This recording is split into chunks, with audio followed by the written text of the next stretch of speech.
नदी केवल नदी नहीं है, नदी संस्कृति है, नदी सभ्यता है, नदी संस्कार है, नदी भारत की आत्मा है। जिसको तुम माँ कहते हो और अपने घर में जो तुम हवन की पूजा गंदगी सामग्री होती है उनको तुम इकट्ठा करके गंगा जी में प्रवाहित करके अपने आप को पुण्य का भागीदार समझते हो। क्षितिजल पावक गगन समीरा है, वो कैसे बचेगा। हमारी माताएं कहती थी भाई जल लिमिटेड मिला है, सबको अगला हिसाब देना पड़ेगा। हम लोग बस में भी पहले सफ़र करते थे तो जो खुद ड्राइवर कंडक्टर जो हरियाणा रोडवेज के होते थे ना, वो बड़ी बड़ी थैलियाँ लेके कि कहाँ जा रहे हो, मैं उनको वहीं रोकती थी कि रुको। कोई भी नदी किनारे जाके कोई भी कोई भैंस अपनी धो रहा है या फिर कुछ भी कर रहा है। इस दौरान आपने कितने किलोमीटर की लगभग यात्रा की? 2100 किलोमीटर की यात्रा मैं कर चुका हूँ। 2100 किलोमीटर की यात्रा बिना चप्पल पहने।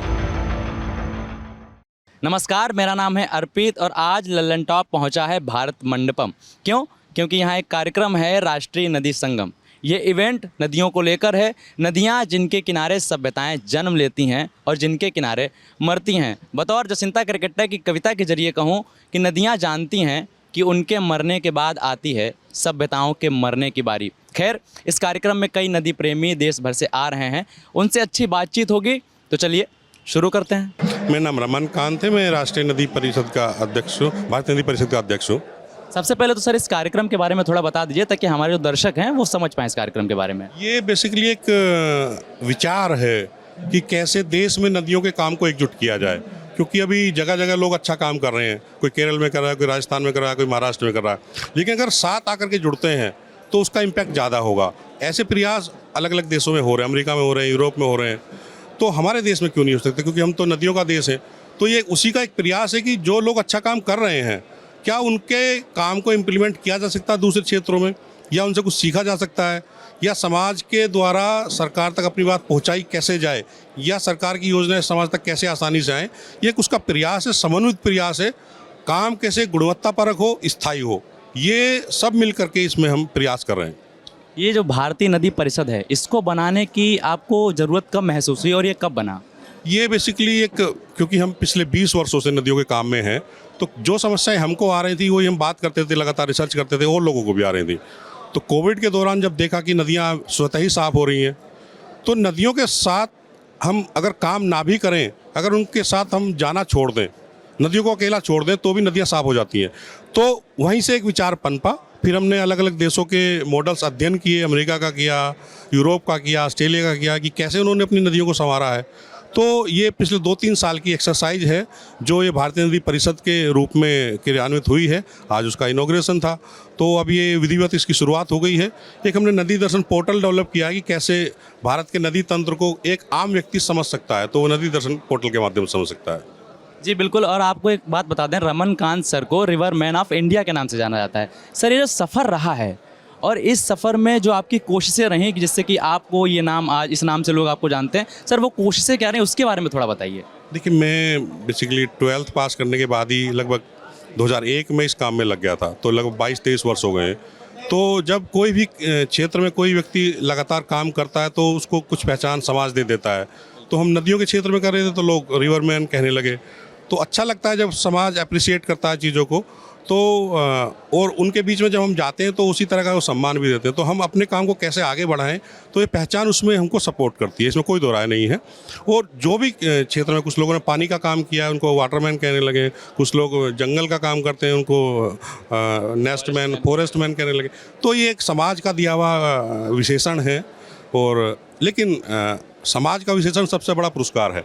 तो ये मुझे कहना है इसमें। सर, नदियों को निर्मल बनाने के लिए एक सामूहिक जिम्मेदारी है। सरकार की जिम्मेदारी तो है ही, सामूहिक जिम्मेदारी है। जब आप लोगों को जोड़ते हैं इस जिम्मेदारी से, इस मुहिम से, क्या दिक्कतें आती हैं आपको? दिक्कतें बहुत सारी हैं। दिक्कतें आर्थिक भी हैं, व्यवहारिक भी हैं, सामाजिक भी हैं, लेकिन वही समाज है, वहीं से हमको काम करना, उन्हीं के लिए करना है। तो काम हमको उनके लिए करना है, तो बस हमको उनको बताना है कि आपका इसमें लाभ कैसे है। जब हम इस बात को बताने में सफल हो जाएंगे तो काम सफल हो जाएगा। दिक्कतें तो हर काम में, आप नौकरी करने लगे उसमें भी दिक्कतें, खेती करने लगे उसमें भी दिक्कतें। तो ऐसी कोई हार्ड एंड फास्ट रूल नहीं है, लेकिन जो दिक्कतें हैं उनको समाज के द्वारा ही सोल्व करना है, उनको उसी तरह आगे बढ़ाना है, उसी को आगे बढ़ाते हैं। एक सवाल सर और है, लास्ट सवाल है। 2047 तक आपका लक्ष्य है नदियों को निर्मल बनाने का। ये जो आपका रोड मैप है, इसकी शुरुआत कहाँ से होगी, कैसे होगी, इसके बारे में अगर आप 1 लाइन 2 लाइनों में बता दें। देखिए, ऑलरेडी देश में बहुत अच्छा काम लोग कर रहे हैं, समाज के लोग भी कर रहे हैं, सरकार भी कर रही है। हम उस प्रयास को थोड़ा सा गति देंगे दोनों के कामों को जोड़ करके। उमा शंकर पांडे, मैं बुंदेलखंड से हूँ। और नदी केवल नदी नहीं है, नदी संस्कृति है, नदी सभ्यता है, नदी संस्कार है, नदी भारत की आत्मा है। और आज हम सब पूरे भारत के साथी जो आज ये भारतीय नदी परिषद आदरणीय रमनकांत जी के आमंत्रण पर हम आए हैं, हम सब लोगों को काफ़ी कुछ सीखने और समझने का अवसर मिला है। हम ये मानते हैं कि पानी बनाया नहीं जा सकता, केवल बचाया जा सकता है। और छोटे छोटे प्रयास बड़े परिणाम लाते हैं। नदियों की चिंता करना एक पूजा और तपस्या है, और इस तपस्या में हम सब भागीदारी कर रहे हैं। और मुझे पूरा विश्वास है कि जो युवा पीढ़ी है वो इस दिशा में अच्छा काम करेगी। भारतीय पर्यावरण जो क्षितिजल पावक गगन समीरा है वो कैसे बचेगा, उसी पर बच्चों को हम लोग तैयार कर रहे हैं, ताकि जो छोटे बच्चे हैं वही अगला भविष्य होगा। यदि वो समझ जाएंगे तो सारे प्रयास सार्थक हो जाएंगे। यदि वो नहीं समझ पाएंगे तो हम कितना भी कुछ भी करें वो उसको स्वीकार नहीं कर पाएंगे, चला नहीं पाएंगे, रख नहीं पाएंगे। इसी पर मैं काम कर रहा हूँ। सर, लेकिन एक ये बड़ा गंभीर मुद्दा है कि जो नदियाँ, जिस तरीके से नदियों की दुर्दशा है ना, हम यमुना की बात करते हैं दिल्ली में खड़े होकर, युवाओं को इस मुहिम से जोड़ना बड़ा कठिन है। आपको कभी ऐसा महसूस हुआ कि कुछ ऐसा हुआ जो युवाओं के साथ वो बातचीत करने में या उन्हें इस मुहिम के लिए जागरूक करने में कभी आपको कोई दिक्कतें हुई हों? बहुत अच्छी बात आपने की, क्योंकि जो सबसे बड़ा मुद्दा है वो युवा को जोड़ने का, वर्तमान पीढ़ी को जोड़ने का। यदि वो जुड़ जाती है तो जितने हम लोग कार्य कर रहे हैं उन कार्यों में एक गति मिलेगी, और गति मिलेगी तो चीज़ें अपने आप ठीक होनी शुरू हो जाएंगी। वो काम जो है वो हमने घरों से करना था, संस्कार दे के करना था, वो हमारा संस्कार समाप्त हो गया है। हम जो काम करें वो उसी संस्कार को जागृत करने का करें। हमारी माताएं कहती थी भाई जल लिमिटेड मिला है, सबको अगला हिसाब देना पड़ेगा। नमक है वो भी लिमिटेड मिला है, हिसाब देना पड़ेगा। हमारी दादी कहा करती थी। वो संस्कार समाप्त हो गया, क्योंकि परिवार समाप्त हो गया। जो संयुक्त ये जो लौटाने की परंपरा थी प्रकृति को, कि जितना हम ले रहे हैं उनको उतना ही लौटाने की जो परंपरा है वो कहीं ना कहीं धीरे धीरे खत्म होती जा रही है, और हम उनकी कीमत नहीं समझ रहे हैं। आपने बिल्कुल सही कहा। जो हम देने की प्रक्रिया है उसको समाप्त कर चुके हैं। जब तक मन में भाव नहीं जाएगा, एक बहुत बड़ी बात है कि हम गंगा को माँ तो कहते हैं लेकिन मानते तो नहीं। जब तक मानने की बात नहीं होगी तब तक कुछ नहीं हो सकता। जिस दिन मानने लगेंगे उस दिन अपनी माँ की तरह हम उसका सम्मान करने लगेंगे, उसको बचाने का प्रयास करने लगेंगे। राष्ट्रीय नदी संगम, इस कार्यक्रम में दुनिया भर से नदी प्रेमी आए। हमारे साथ कुछ महिलाएं भी हैं जिन्हें उनका नदी प्रेम यहाँ तक खींच लाया। एक एक करके उनसे बातचीत करते हैं कि उन्होंने यहाँ से क्या सीखा और कितना समझ में आया कि नदियों को कैसे संरक्षित करना है, कैसे बचाना है, पर्यावरण के प्रति कितनी जागरूकता लोगों में है। तो मैम, आपका नाम क्या है? मैं डॉक्टर रेखा, और मैं गायत्री परिवार गुरुग्राम से हूँ, और बाय प्रोफेशन आयुर्वेद की डॉक्टर हूँ। साथ ही में जो हमारी गायत्री परिवार संस्था है वो पहले से ही इस विषय पे बहुत अच्छा काम कर रही है, क्योंकि आज से कई साल पहले हमने गंगा सफाई अभियान हमारी संस्था ने चलाया था, जो मतलब गोमुख से लेकर, मतलब वहाँ से लेकर उद्गम स्थान से लेकर के पूरा कन्याकुमारी तक का, उसमें हम लोगों ने खुद उस अभियान में सम्मिलित थे, और कम से कम 50 ट्रक से ज़्यादा कूड़ा हम लोगों ने अपने हाथों से निकाला और गंगा सफाई अभियान में वो किया। और मैं खुद भी, हम लोग जैसे, क्योंकि भारतीय संस्कृति को गायत्री परिवार और ऋषि परंपरा का पुनर्जागरण करने में लगा हुआ है, तो उसी चीज़ को लेकर हम लोगों को अपने यज्ञ में, हवन में, जितने प्रोग्राम्स हमारे होते हैं, 7 आंदोलन है हमारे गायत्री परिवार के, जिसमें पर्यावरण सबसे ज़्यादा है। पर्यावरण में अपना वृक्षारोपण से लेकर के सभी पर्यावरण संबंधित जो कार्यक्रम है वो उसमें सम्मिलित होते हैं। और साथ में हम उनको अवेयर ये करते हैं कि तुम लोग गंगा जी, जिसको तुम माँ कहते हो, और अपने घर में जो तुम हवन की पूजा गंदगी सामग्री होती है उनको तुम इकट्ठा करके गंगा जी में प्रवाहित करके अपने आप को पुण्य का भागीदार समझते हो, तो उसके लिए हम उनको रोकते हैं।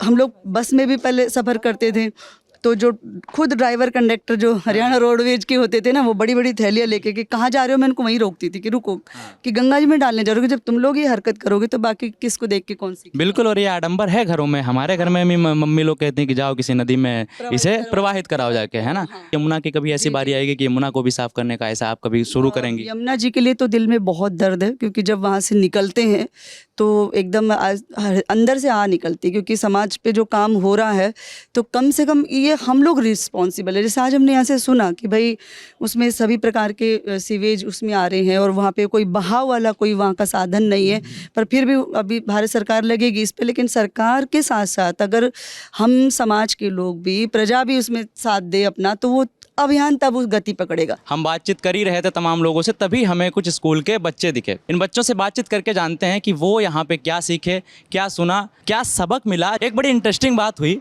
कि हमारे जो संस्कृति मंत्री हैं शेखावत सर, उन्होंने एक बात बोली कि इस देश में नदी विश्वविद्यालय होना चाहिए। तो आप लोग सहमत हैं कि इस तरीके की पढ़ाई होनी चाहिए, इसमें नदियों के बारे में पढ़ाया जाए और ऐसी कोई डिग्री होनी चाहिए जिसे हम आगे चल के एक अपने कैरियर के रूप में चुनें?